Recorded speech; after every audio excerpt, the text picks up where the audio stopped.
Hello students, I am Hardik Sheta from Saraswat international academy Vapi. आज हम standard 11 subject physics chapter number 6 work energy and power को आगे बढ़ाते हैं। तो हमने अभी तक सभी थियरीज है उसका एक्सप्लेनेशन देख लिया, सभी एग्जांपल्स का सॉल्यूशन देख लिया। अभी स्टार्ट करेंगे क्वेश्चन नंबर 6.1 से, एक्सरसाइज में क्वेश्चन नंबर 6.1 से। ठीक है, तो स्टार्टिंग के जो क्वेश्चंस है वो वेरी बेसिक है, शॉर्ट क्वेश्चंस है और बहुत इजी है। तो उनका सॉल्यूशन हम फटाफट यहाँ पे देख लेते हैं। देखो, सबसे पहले first question, the sign of work done by a force on a body is important to understand. State carefully if the following quantity are positive और नेगेटिव। आपको सिर्फ ये बताना है कि कौन सी क्वांटिटी पॉजिटिव है, कौन सी नेगेटिव है। Question A, work done by a man in lifting a bucket out of well by means of rope tied to the bucket। ठीक है, अब यहाँ पे देखो कि एंगल क्या बनेगा, angle between force and velocity, यही आपको सिर्फ देखना है। ठीक है, और यहीं से आपको पता चल जाएगा कि वर्क डन पॉजिटिव आएगा या नेगेटिव। ठीक है, तो यहाँ पे हो क्या रहा है, देखो, work done by a man in lifting a bucket out of a well by means of rope tied to the bucket. मतलब यहाँ पे देखो, ऐसा कोई एक वेल है, कुआं है, और यहाँ से ये बकेट निकाल रहा है, तो ऊपर की ओर फोर्स लगाएगा, है ना। ग्रेविटेशनल फोर्स चाहे नीचे की ओर है, वो जो इंसान है वो तो ऊपर की ओर फोर्स लगाएगा, डिस्प्लेसमेंट भी ऊपर की ओर। तो यहाँ पे एंगल क्या बनेगा, 0 डिग्री। तो वर्क डन क्या आएगा, पॉजिटिव। ठीक है ना, क्यों, क्योंकि यहाँ पे angle between force and displacement बन रहा है 0 डिग्री, और कॉस 0 डिग्री की वैल्यू आएगी +1। ठीक है, चलो सेकंड में, work done by gravitational force in above case. तो ग्रेविटेशनल फोर्स डाउनवर्ड डायरेक्शन में, डिस्प्लेसमेंट अपवर्ड डायरेक्शन में। तो सेकंड केस के लिए थीटा बनेगा 180 डिग्री, इसलिए वर्क डन है वो नेगेटिव मिलेगा। Okay, work done by friction on a body sliding down an inclined plane.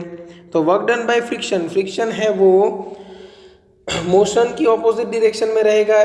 ठीक है, तो यहाँ पे भी एंगल बन रहा है 180 डिग्री, तो वर्क डन आएगा नेगेटिव।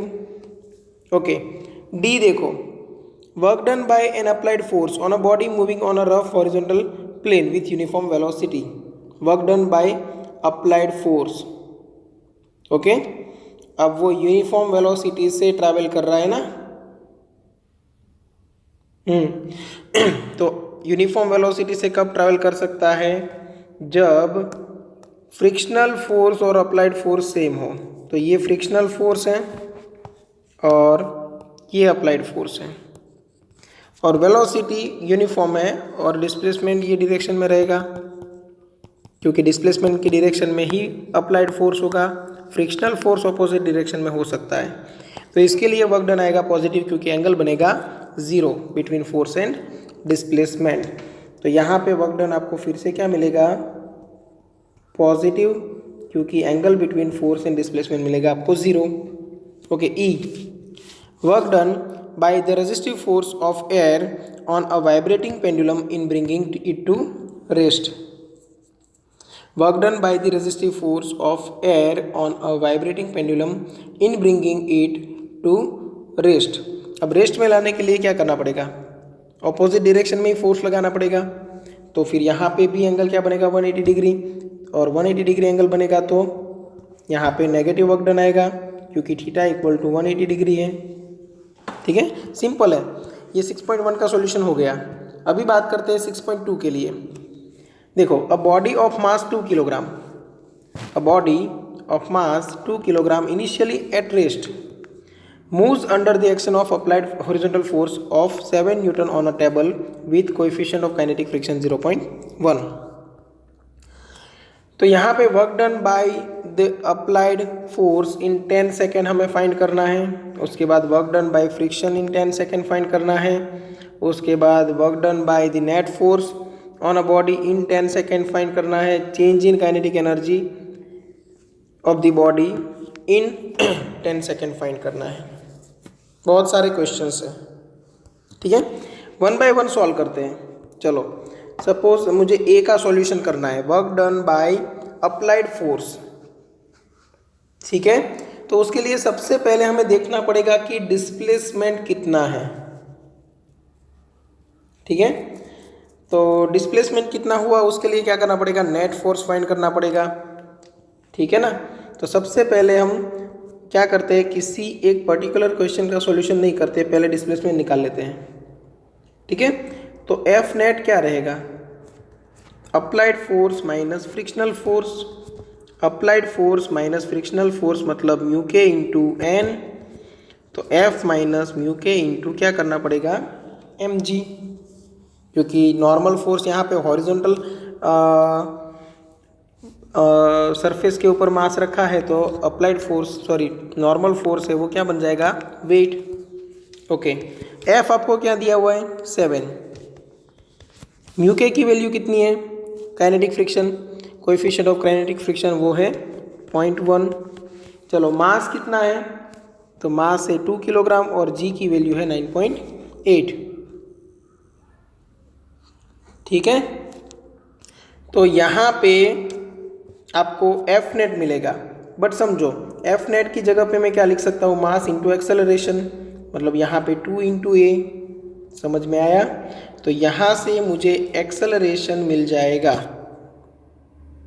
और work done by net force तो पूछा ही है, तो एक काम करते हैं सबसे पहले एफ नेट निकाल ही लेते हैं। चलो एफ नेट की वैल्यू क्या मिली, एफ नेट की वैल्यू मिलेगी आपको 5.04 न्यूटन, 5.04 न्यूटन। मतलब ये जो चारों क्वेश्चन हमें सॉल्व करने हैं, ठीक है, ये 4 क्वेश्चन, उनके लिए जितनी क्वांटिटीज़ की ज़रूरत पड़ेगी वो सबसे पहले हम अलग कर लेते हैं। चलो ये हो गया। अप्लाइड फोर्स एफ कितना है, 7 Newton. Okay, applied force F है 7 न्यूटन। और फ्रिक्शनल फोर्स कितना है, तो फ्रिक्शनल फोर्स को हम स्मॉल एफ से डिनोट करते हैं। तो फ्रिक्शनल फोर्स ये रहा, यहाँ पे हमने ये पार्ट में कैलकुलेट किया था, मतलब इतना जो है वो फ्रिक्शनल फोर्स है। तो फ्रिक्शनल फोर्स यहाँ पे मिलेगा 1.96 न्यूटन। तो देखो अभी आपको तो नोट्स में कॉपी करना है ना, तो थोड़ा इजी रहे इसलिए मैं क्या करता हूँ, सबसे पहले फ्रिक्शनल फोर्स ही काउंट करता हूँ। तो frictional force equal to this, आप स्टार्ट यहाँ से करोगे, कहाँ से, फ्रिक्शनल फोर्स से।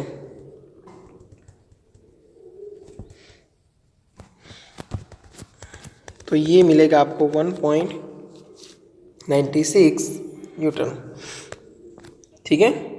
अप्लाइड फोर्स पहले रखोगे और एफ नेट बाद में।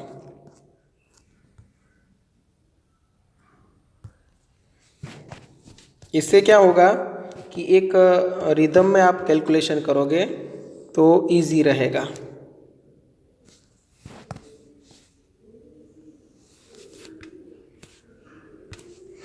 ठीक है। तो अप्लाइड फोर्स हमें पता है कितना है, 7 न्यूटन। और एफ नेट हमें जो मिलेगा, और एफ नेट कैसे मिलेगा वो भी मैं यहाँ पे लिखता हूँ कि F net equal to applied force minus frictional force की हेल्प से, है ना। चलो तो एफ नेट मिल गया। ये देखो ये कौन सा फोर्स है, अप्लाइड फोर्स, ये कौन सा है, फ्रिक्शनल फोर्स, और ये कौन सा है, नेट फोर्स, ठीक है। अभी F net equal to mass into acceleration, मतलब 5.04 इक्वल टू 2a। तो एक्सेलरेशन मिलेगा 2.5 समथिंग, ठीक है। एक्सेलरेशन आपको मिलेगा 2.52।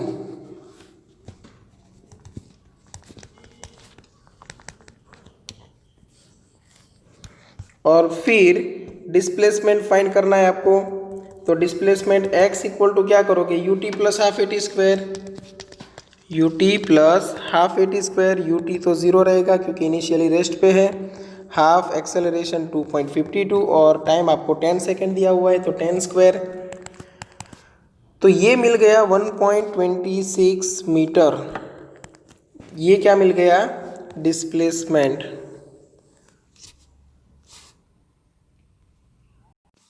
ठीक है, अभी वन बाय वन हर एक क्वेश्चन को सॉल्व करो। सबसे पहले सॉल्व करेंगे क्वेश्चन ए को, work done by applied force in 10 second, है ना, work done by applied force.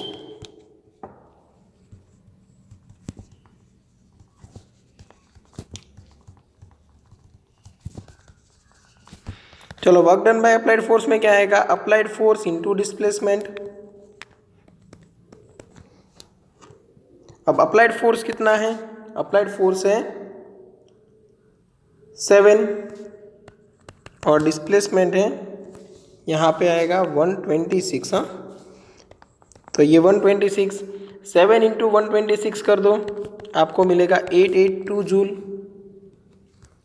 First question का सॉल्यूशन हो गया। सेकंड क्वेश्चन क्या है? Work done by friction. चलो, तो वो फाइंड कर लेते हैं।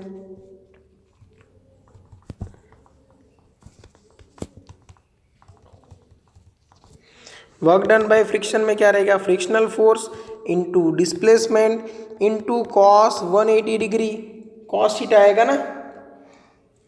ठीक है, तो यहाँ पे फ्रिक्शनल फोर्स कितना है? यहाँ पे देखो, यहाँ पे कॉस 0 डिग्री मतलब +1 था, इसलिए हमने लिखा नहीं था। ठीक है, तो ये फ्रिक्शनल फोर्स हमें मिला है 1.96 इंटू एक्स की वैल्यू 126 इंटू कॉस 180 मतलब -1, तो यहाँ पे आएगा -246.96 जूल। क्वेश्चन बी का सॉल्यूशन। अभी क्वेश्चन सी का। सी में क्या है? Work done by net force, तो ये work done by net force equal to, यहाँ पे आपको करना पड़ेगा एफ नेट इंटू एक्स, यहाँ पे भी कॉस 0 इक्वल टू 1 होगा। एफ नेट है 5.04 इंटू डिस्प्लेसमेंट रहेगा 126। ठीक है, एक बार चेक कर लेते हैं। एफ नेट है 5.04 इंटू डिस्प्लेसमेंट रहेगा 126। ये कैलकुलेशन करोगे तो आपको मिलेगा 63.5.04 जूल। मतलब इन दोनों वर्क का आप एडिशन करोगे तो भी आपको सेम आंसर मिलेगा, बट विथ साइन, मतलब 882 माइनस 246.96 करना पड़ेगा आपको। ठीक है, तो ये सी हो गया। अभी डी। डी क्या है? Change in kinetic energy. D में क्या फाइंड करना है? Change in kinetic energy equal to, आप लिख सकते हो work done by net force, work energy theorem, तो ये 635.04 जूल ही आएगा। ठीक है, चलो, ये सभी क्वेश्चंस का सॉल्यूशन यहाँ पे हो गया। ओके, अभी बात करेंगे क्वेश्चन नंबर 6.3 की। In figure 6.11, okay, are examples of some potential energy functions in one dimension. The total energy of the particle is indicated by a cross on the ordinate axis. In each case, specify the region, if any, in which the particle cannot be found for the given energy.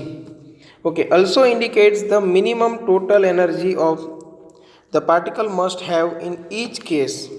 Okay, think of the simple physical context for which these potential energy shapes are relevant. ठीक है, तो यहाँ पे देखो, आपको ये जो दिया हुआ है वो क्या है? Energy, total energy. ठीक है, अब देखो आपको याद क्या क्या रखना है? टोटल एनर्जी इक्वल टू के plus you, kinetic energy plus potential energy. उसमें एक चीज़ याद रखना है आपको कि के है जो काइनेटिक एनर्जी वो ऑलवेज पॉजिटिव होती है, और ये है वो पॉजिटिव भी हो सकती है और नेगेटिव भी हो सकती है।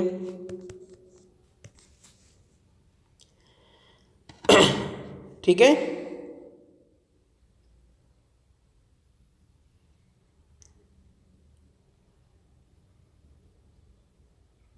तो सोचो अभी यहाँ पे कि टोटल एनर्जी अगर इतनी है, पोटेंशियल एनर्जी आपको इतनी पॉजिटिव दी है, तो E इक्वल टू के प्लस यू होना चाहिए। अब देखो U की वैल्यू यहाँ पे E से भी बढ़ गई, इसका मतलब क्या हुआ कि ये इक्वेशन को सेटिस्फाई होने के लिए काइनेटिक एनर्जी नेगेटिव होनी ज़रूरी। ये इक्वेशन को सेटिस्फाई होने के लिए काइनेटिक एनर्जी नेगेटिव होनी ज़रूरी, बट काइनेटिक एनर्जी कभी नेगेटिव नहीं होती। तो मतलब ये ग्राफ पॉसिबल नहीं है, मतलब ये ग्राफ के लिए आपको कोई एक पार्टिकल मिलेगा नहीं। ठीक है, और आपको एक चीज़ सजेस्ट करने के लिए बोला है कि minimum energy indicate the minimum total energy the particle must have in each case. तो यहाँ पे मिनिमम एनर्जी कितनी होनी चाहिए? 0। ठीक है, तो ये फर्स्ट ग्राफ के लिए पार्टिकल नहीं मिल सकता। ठीक है, चलो सेकेंड ग्राफ देखो, उसमें टोटल एनर्जी यहाँ पे है,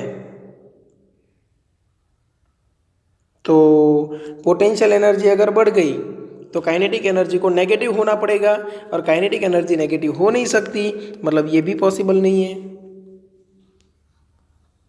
तो पूरे रीजन में ही पॉसिबल नहीं है, ऐसा नहीं कि कोई एक जगह पे। हाँ, ये ग्राफ में समझो, ये ग्राफ में यहाँ से, हाँ रीजन भी तो दिखाने है ना, इसलिए हम यहाँ से यहाँ तक पॉसिबल नहीं है, बट यहाँ पे पॉसिबल है। देखो क्योंकि पोटेंशियल एनर्जी यहाँ पे 0 है, तो पोटेंशियल एनर्जी 0 है तो थोड़ी काइनेटिक एनर्जी मिल सकती है। मतलब आप लिख सकते हो कि between x equal to 0 to x equal to a potential energy is 0, so kinetic energy is positive, but in the region x greater than a the potential energy has a value greater than total energy, so kinetic energy will be negative in this region, thus the particle cannot be present in x equal to a, x greater than a। ठीक है, यहाँ पे possible नहीं है particle. Same way यहाँ पे देखो, यहाँ पे तो कहीं पे भी पार्टिकल है वो पॉसिबल नहीं है, पूरे रीजन में पॉसिबल नहीं है। क्यों? क्योंकि यहाँ पे आपको जो टोटल एनर्जी का ग्राफ दिख रहा है वो यहाँ से है, ये क्रॉस किया है ना। अब पोटेंशियल एनर्जी तो हर बार ऊपर ही रहती है, वो पॉसिबल है ही नहीं। यहाँ पे ये है देखो, और जो पोटेंशियल एनर्जी है वो यहाँ पे है ऐसे। तो इतने पार्ट में पॉसिबल है potential energy less than total energy होना ज़रूरी। सेम वे यहाँ पे टोटल एनर्जी का ग्राफ देखो तो आपको यहाँ पे मिल रहा है, मतलब क्या हुआ कि ये रीजन नहीं चलेगा, ये रीजन नहीं चलेगा, ये चलेगा, क्योंकि यहाँ पे देखो potential energy is less than total energy आपको मिल रहा है। समझ में आया? तो आपको क्या लिखना पड़ेगा कि a greater than a less than x less than b वाला जो रीजन है वहाँ पे पार्टिकल मिल सकता है आपको, और x समझना x लेस देन a और x ग्रेटर देन b के लिए नहीं मिल सकता। ठीक है, तो हम एक काम करते हैं, साथ साथ यहाँ पे रीजन्स भी लिखते जाते हैं, और ये जो मैंने आपको हिंट दी हुई है वो थोड़ी हम यहाँ पे साइड में लिख लेते हैं। ठीक है, तो फर्स्ट आंसर में आप क्या लिखोगे? x लेस देन a के लिए पॉसिबल है, x ग्रेटर देन a के लिए पॉसिबल नहीं है। सेकेंड में आप क्या लिखोगे? पॉसिबल ही नहीं है। थर्ड में क्या लिखोगे? x लेस देन a है, x ग्रेटर देन b है, इन दोनों के लिए पॉसिबल नहीं है, बट x की value between a and b है तो पॉसिबल है। अभी देखो नेक्स्ट में क्या आएगा answer.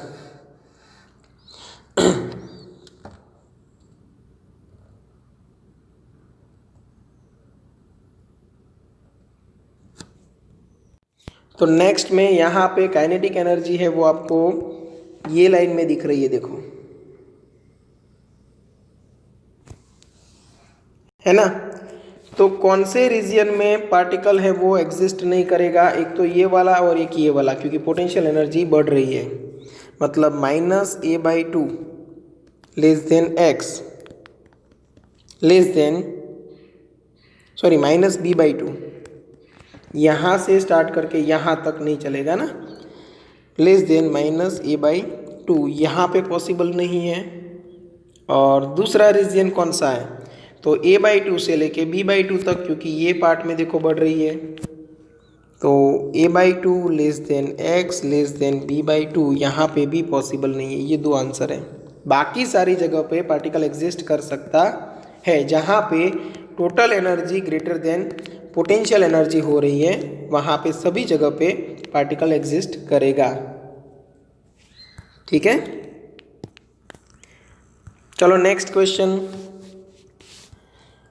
The potential energy function for a particle executing linear simple harmonic motion is given by Vx equal to kx square by 2, where k is the force constant of the oscillator. k की value भी आपको दी हुई है 0.5 Newton पर metre.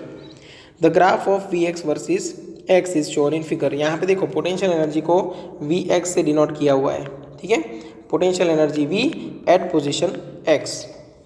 Show that the particle of total energy 1 joule moving under this potential must turn back when it reaches x equal to 2. Simple सी बात है कि potential energy maximum कितनी है, मतलब टोटल एनर्जी कितनी है, तो हाफ के एक्स एम स्क्वायर होनी चाहिए। टोटल एनर्जी आपको क्या दी हुई है 1। टोटल एनर्जी का मतलब रहेगा E इक्वल टू, देखो यू मैक्स, और यू मैक्स होता है तब के क्या हो जाता है 0, काइनेटिक एनर्जी 0। तो हाफ और यहाँ पे 0.5 और यहाँ पे XM स्क्वायर, तो XM स्क्वायर आपको मिलेगा 4 और XM मिलेगी, XM की वैल्यू मिलेगी आपको +or-2 मीटर। मतलब पता चल गया कि +or-2 से ज़्यादा वैल्यू पे जा ही नहीं सकता पार्टिकल। मतलब क्या हुआ कि जब particle x equal to 2 metre पे पहुंचेगा तब वो वापस रिटर्न होगा, क्योंकि आगे तो जा नहीं सकता, क्योंकि मैक्सिमम वैल्यू हमें मिली है 2 मीटर। ठीक है, तो डिस्प्लेसमेंट है वो मैक्सिमम 2 मीटर है, तो उससे तो आगे जा नहीं सकते। चलो यहाँ तक क्लियर होगा। तो ये 6.4 का सॉल्यूशन हो गया। ओके, तो यहाँ तक आज रखते हैं। फिर अगर किसी को डाउट है तो कांटेक्ट कर लेना, और अगर डाउट नहीं भी है तो भी 1-2 बार ये लिख के प्रैक्टिस कर लेना, ठीक है। नेक्स्ट लेक्चर में हम सिलेबस को आगे बढ़ाएंगे। Okay, thank you.